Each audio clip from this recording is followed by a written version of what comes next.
science, what you're trying to do is discover new things about how the world works, and you're kind of working at the fringes where you don't know what the results of your experiment are going to be. That's the point of doing an experiment.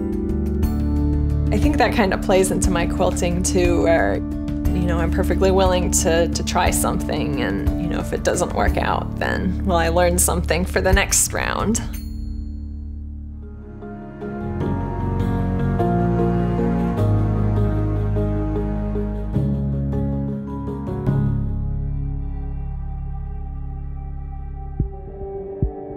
My name is Sylvia Schaefer. I live in Athens, Georgia.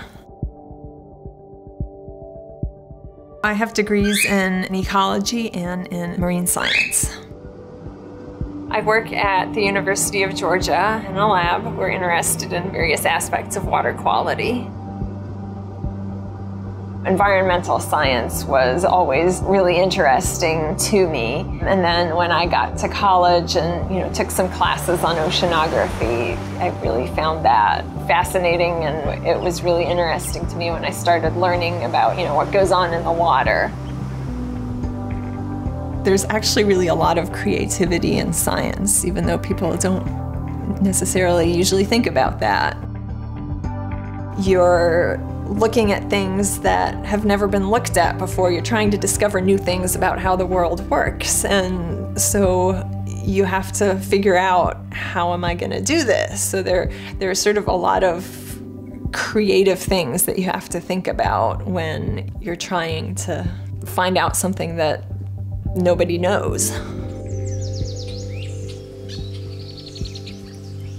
When Sylvia started coming to the Quilt Guild and showing her quilts, they were very, very different from what we were seeing. Her quilts were very liberated and yet very planned.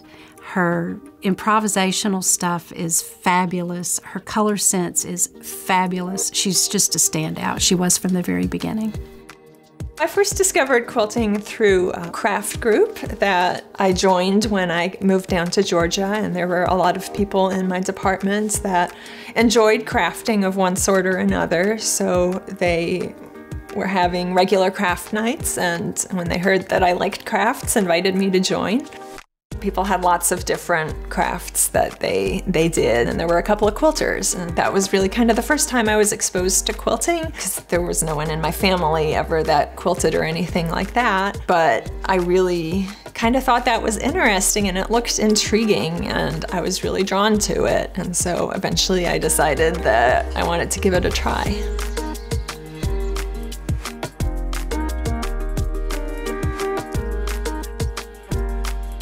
I always like to start a craft or any new activity by jumping right into the deep end. I never want to start the easy project, because it's the hard projects that attract me to it. My first quilt was a quilt that I'd found a picture of on the internet, and I really liked it, and there wasn't a pattern that I could see, but I sat down and I figured out how to do it, how big my strips had to be, and all of that. And I made a quilt similar to what I saw in the photo.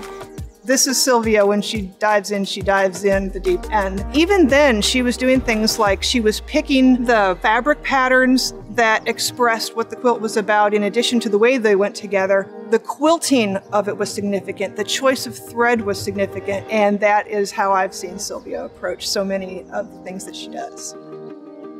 Every meeting, she just had something new and interesting. She was doing a lot of improvisational piecing, meaning she wasn't following anybody's pattern, she was following her own ideas. They were often sparked by her work as a scientist, which also made them different and interesting. One of my favorite quilts that I've made is one that's inspired by actually a graph in astronomy that shows how the temperature and the color and the brightness of stars interact. And I decided that would be a really fun quilt to make. So it's got a dark blue background, and then it has stars in a diagonal line across the quilt that kind of show how really dim and cool stars are reddish, and then bright and really hot stars are more towards the white and even blue spectrum. The way that Sylvia has worked and developed, I think, and found her voice, found the way that she quilts, found her personality has been really amazing to watch, because the same thing, whenever you start an art or start a craft, you're unsure, you're not quite sure what's going on, you're beginning to explore little things, you're putting pieces together, and then gradually from that you find, oh, this is what interests me, this is what I can do, wow, I really like this. And you can begin to see that progression in Sylvia's work. If you look at her very early quilts, all the way through to her more latest quilts, there's an abstraction of concept, but also there's a cohesiveness that's been built. So the quilts, to my mind anyway, have become a lot more unique in their own right as a piece of art and a piece of craft and work.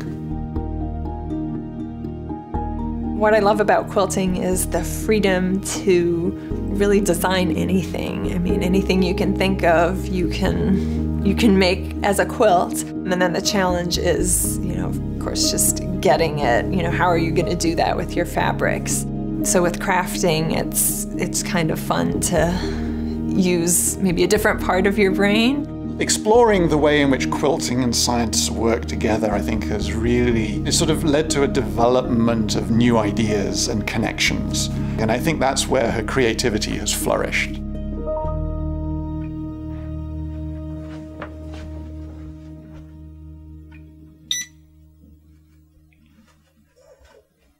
I guess I describe myself as kind of quirky. I like doing things that are inspired by, nature and animals and patterns I see, and try to do something a little out of the ordinary.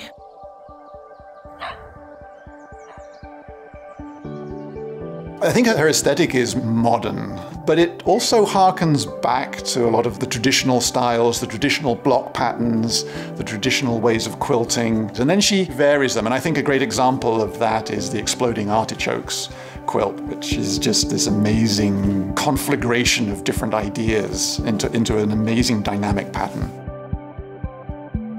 She understands the principles behind what makes good design.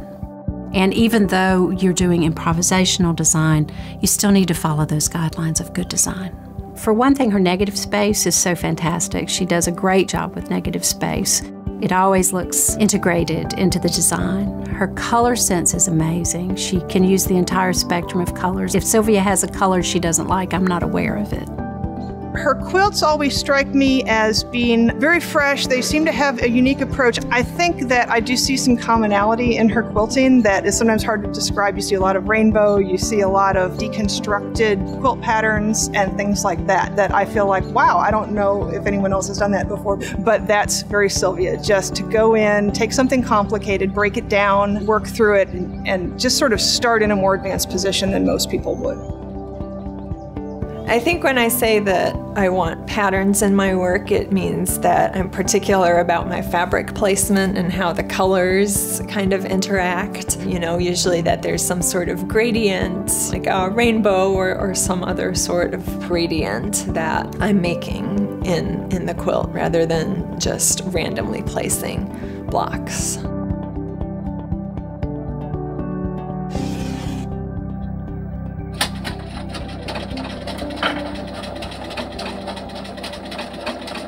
The last few years I've been working really very part-time in science, which is why I've had time to devote more energy to the quilt making. I've really kind of focusing more on the quilting and trying to turn it into an actual business.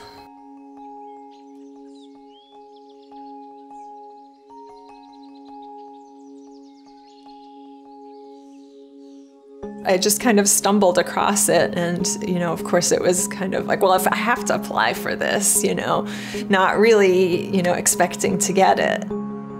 I'm, of course, feeling kind of nervous. Will people like my patterns? Will people want them for their shops? And, will anyone actually come to my booth? I think we all suffer from that imposter syndrome that's like, oh, like one of these days people are gonna find out that, you know, I'm just a big fraud and I have no idea what I'm doing. So it's been really nice, you know, when I start feeling that way to be like, no, there are people out there that really think I am doing good work. And that's really kind of helped in terms of just making me feel like, yes, you know, I can do this.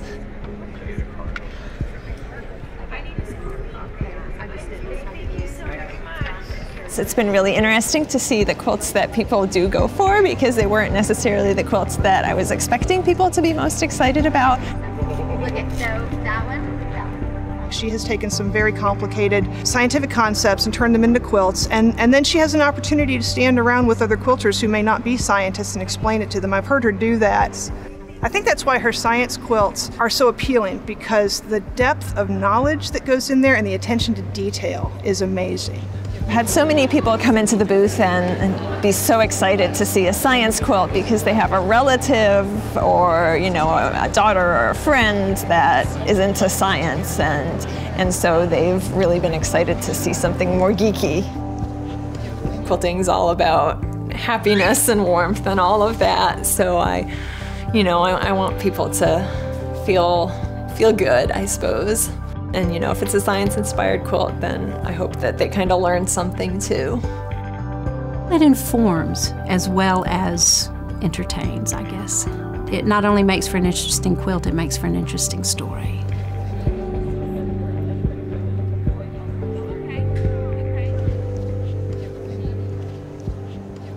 I think a lot of times quilters get this idea in their head that certain things like, you know, free motion quilting or, you know, curves or, you know, any sort of technique is really hard, and, you know, oh, I'm afraid to try that. I hear I'm afraid to try that a lot. And I just want to say, don't be afraid to try it. What Sylvia is doing is going to inspire people to maybe step outside their own comfort zone just a little bit. I kind of lost my mojo for a few years there, and watching Sylvia's arc, I guess, has given me inspiration to want to try new things and also to want to up my game. I want to do better work. You have to experiment with anything in life, actually. You have to try. I think that exploration, that moving out and breaking the boundaries in some ways is inherent in what we do as scientists, and that comes across in our arts. Yeah, I see a lot of people trying to they stick within a style. Sylvia is definitely trying to sort of move beyond that and explore new things.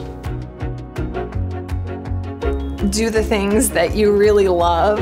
Don't feel like you have to make a quilt just because everyone's making it or because it's trendy or whatever. Just, you know, stick to what you really love and what makes you happy. And let your personality shine through so that, you know, people can kind of see what you're all about, because I think they really like that.